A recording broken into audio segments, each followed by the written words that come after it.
এবার ঢাকা ১০ আসনে আজকের নির্বাচনী প্রচারের হালচাল জানাচ্ছেন সহকর্মী মনিরুল ইসলাম মিন্টু।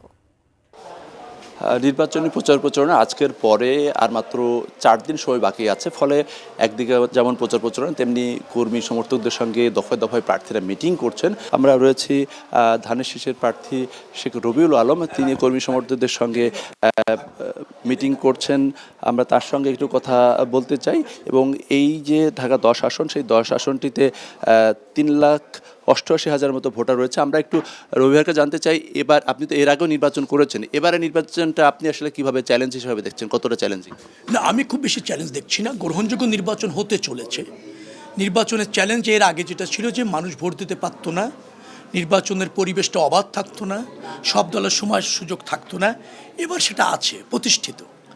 অতএব অতএব ওটা চ্যালেঞ্জ না, একটা চমৎকার পরিবেশে নির্বাচন হচ্ছে, সব দল সমান সুযোগ পাচ্ছে, সব প্রার্থী সমান সুযোগ পাচ্ছে এবং আচরণবিধি মেনেই প্রচার প্রচারণা চলছে। অতএব চ্যালেঞ্জের তেমন কিছু নেই। কিছু অপতৎপরতা আছে, একটা গোষ্ঠী চায় নির্বাচনটা বানচাল হোক, গন্ডুল হোক, বিতর্কিত হোক। সেটা পতিত ফ্যাসিবাদী শক্তিও চায়, আবার নতুনভাবে ক্ষমতায় যেতে চায়, এই ধরনের একটা টেন্ডেন্সিও ক্রিয়াশীল রাজনৈতিক দলের মধ্যে আছে। তো এটি আর চ্যালেঞ্জ থাকছে না। এই কারণে নির্বাচনটা জনগণ চাইছে, রাষ্ট্র চাইছে, রাজনৈতিক দলগুলি চাইছে, অধিকাংশ রাজনৈতিক দল চাইছে। দেশের প্রয়োজনে, রাষ্ট্রের প্রয়োজনে এটা নির্বাচনটা এখন ডিমান্ড এবং মানুষের অধিকার। যার ফলে জনগণ উইন করানোর এই এলাকার অনেকটা বিএনপির প্রার্থী হিসাবে আমাকে দায়িত্ব নিয়েছে বলে আমার কাছে মনে হয়েছে। ধন্যবাদ।